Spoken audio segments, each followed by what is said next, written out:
And then he said an amazing thing, that whoever recites it and asks for whatever is asked in it, it will be granted to him from Allah. Allahu Akbar. Whoever asks among these, meaning whoever recites these verses and asks for what is in them, there are supplications in them, Allah Almighty will grant it to him. It means there may be deficiency or shortcoming in my asking and your asking, but there can be no deficiency or shortcoming in Allah's giving. That cannot happen until we became very worried. Our family became completely worried. So what did my respected father do? He did dam of Surah Al-Fatihah on her for 13 days, and for 13 days consistently he recited Surah Al-Fatihah, and he says that her leg became completely fine again. The Hadith of Abdullah ibn Abbas, may Allah be pleased with them. Both, it is in Sahih Muslim. It is a Hadith of Sahih Muslim. Abdullah ibn Abbas says that Jibreel, peace and blessings be upon him, was sitting with the Prophet of Allah, peace and blessings be upon him, and there was the sound of a door opening from above, meaning the sound of a door opening from the sky. So both of them looked upward, and Jibreel said, O Messenger of Allah, today Allah subhanahu wa ta'ala has, meaning I am paraphrasing, if I tell the exact words, today such an angel has descended who had never descended before. Rather, first he said that today such a door of the sky has been opened which had never been opened before. And then when he saw the angel, he said that today such an angel is descending, has descended, who had never descended before this day. So when that angel came, he gave salam to the Prophet ﷺ and said, I give you glad tidings of 2 lights which were not given to any prophet before you. They are being given only to you. And what were those 2 lights? One was given as Al-Fatihah, and one was given as the last verses of Surah Al-Baqarah. And then he said an amazing thing, that whoever recites it and asks for whatever is asked in it, it will be granted to him from Allah. Allahu Akbar. What a great benefit this is for the Ummah of Muhammad sallallahu alaihi wasallam.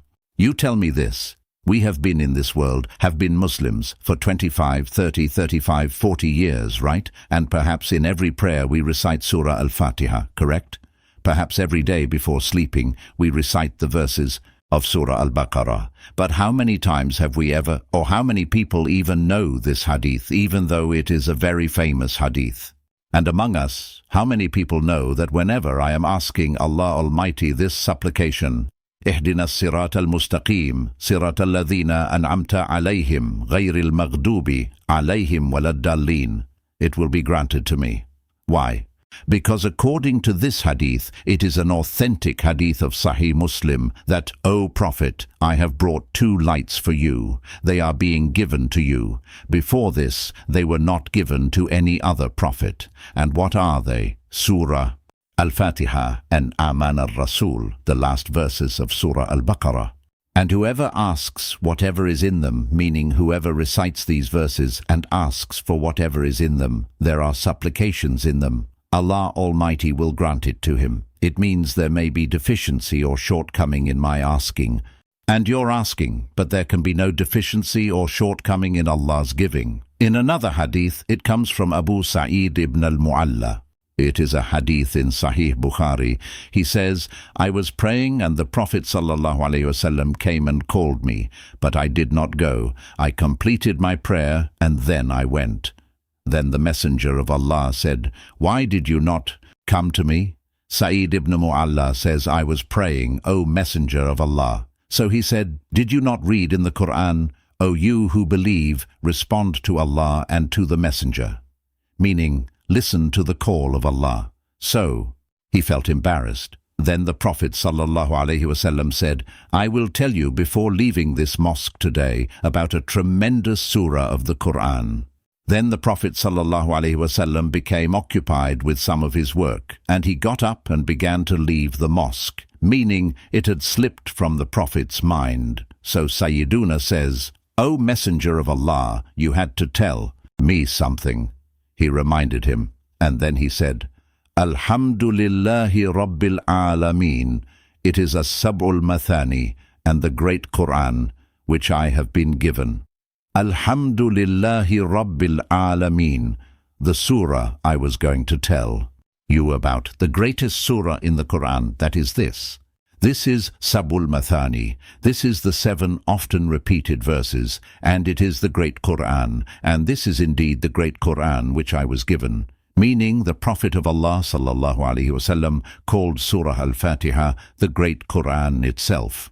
And he also called it Sab'ul Mathani, which Allah Almighty also mentions in the Qur'an. And this is a Makki surah. Why is Surah Al-Fatihah a Makki surah? Because the surah in which the mention of Sab'ul Mathani comes is a Makki surah, okay? And it has also been called Ruqyah. Why has it been called that? Because there are different incidents. Abu Sa'id al-Khudri says, "We were with some companions and we passed by a tribe. Night came and we asked them for help and said that they should host us, give us something to eat and drink. They were desert people. They said, 'Go away from here, leave from here.'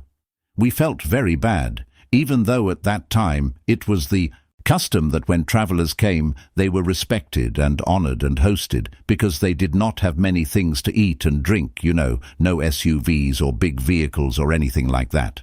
They had only camels and horses for riding. Anyway, they refused, so they became very sad." He says, "We went outside that tribe and pitched our tents there, and we were staying there. Then the chief of that tribe was stung by a scorpion.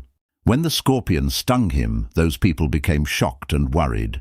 In one narration it comes that the people there came and said, 'Our people have gone out of the tribe, and our chief has been stung by a scorpion, so help us. Is there anyone among you who can treat, who can do ruqyah, who can do dam?' So Abu Sa'id al-Khudri says that I went. In one narration it comes that one of us went, about whom it would not normally be thought that he could do ruqyah. In the Hadith of Sahih Muslim, Abu Sa'id al-Khudri himself went, and when he went, he recited Surah Al-Fatihah over him and did dam on him. In the narration it comes that he recited it 7 times and did dam on him. When he did dam, he became completely fine, as if he had never had anything at all, completely perfectly fine. He received healing. But before doing this, Abu Sa'id al-Khudri had said, 'Since you people did not do us any favor, you did not host us, then for this ruqyah we will take wages from you, we will take sheep from you.' So they said, 'Fine, we will give you sheep and goats.' So when he did ruqyah and he became completely fine, they brought a lot, a whole flock of sheep and goats. Then when they reached the companions, they were happy, but the companions said, 'We will not eat from this until we take permission from the Prophet of Allah, whether it is okay to take payment for doing ruqyah.' So they went to the Prophet, sallallahu alaihi wasallam, and he expressed surprise and amazement and said, 'Who told you that this was ruqyah?' Meaning, I had never mentioned to you before that this is ruqyah. And he said, 'Who informed you that this is ruqyah?' And the Prophet sallallahu alaihi wasallam acknowledged it, and the Prophet sallallahu alaihi wasallam was pleased. So when they asked, 'O Messenger of Allah, can we eat from these sheep?' he said, 'Yes, absolutely eat, and in fact keep a share for me as well, so that it would be made clear that this is halal and approved.' So 2 things are understood from this. Number 1 is Surah Al-Fatihah is ruqyah. Although the whole Qur'an is healing, the whole Qur'an is ruqyah. But specifically in the Hadiths, there is mention of Surah Al-Fatihah being ruqyah. It may be recited as many times as one wants. In the same way, there is another story. There is a companion who says that my uncle, whose name was Alaka ibn Sahara Tamimi, he accepted Islam. He came to the Prophet sallallahu alaihi wasallam, and when he came, he accepted Islam, and after accepting Islam, he was returning back toward his area. On the way there were some people, and with them was a person, poor fellow, who because of madness had become completely insane, and they had bound him in chains. So Alaka ibn Sahar at-Tamimi says that those people asked me, "You are coming from a very blessed man," meaning you are coming from the person who brought khair, who brought goodness, Muhammad Kareem sallallahu alaihi wasallam. Salawat and salam be upon the Prophet. So can you do something for his treatment? Can you bring some goodness to him by Allah's command? So he said, yes, I will do damn on him. Then he recited Surah Al-Fatihah.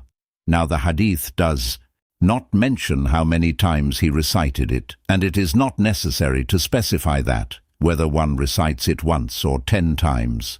The point is that there should be conviction, there should be firm belief. I am telling you the virtues of Surah Al-Fatihah. Welcome to its tafsir, insha'Allah. So when he did damn on him, meaning on a crazy man, mentally disturbed, when he did damn on him, he became completely fine. He says it was as if someone had tied him with chains, and as soon as he recited Surah Al-Fatihah multiple times, it was as if someone had opened those chains, and he became completely fine. And those people became so happy that they gave 100 goats. So he came to the Prophet ﷺ and asked him.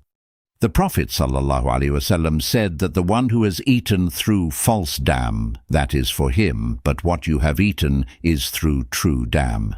Meaning the purpose of the Prophet's statement was that people in Jahiliyyah would do dam through false means, with magic and the names of devils and strange recitations, and then take payment. But you have done dam with truth, so you may eat it, insha'Allah. My Shaykh's teacher, from whose tafsir I was reading today, and from which I will share with you, Hafiz Abdus Salam bin Muhammad Butvi Hafidhahullah, he writes in the tafsir of this very passage that, I have a sister, one of whose legs was very weak, and she used to walk on the other leg. He says that because of the weight on the second leg, that second leg also became very weak, and she became completely bedridden. She could not get up, until we became very worried. Our family became completely worried. So what did my respected father do? He did dam of Surah Al-Fatihah on her for 13 days. For 13 days, consistently, he recited Surah Al-Fatihah over her, and he says that her leg became completely fine again. And today, I do not know whether he had written 30 years or 40 years later, even now, although she is using crutches. Okay, but still, she is working fine. She is walking on her legs and doing her work. And he says, before Surah Al-Fatihah, and he says that in my own life, many times I became sick, a great many times severely sick. And he says that along with other supplications, I did dam of Surah Al-Fatihah, and Allah Almighty gave me healing sooner or later.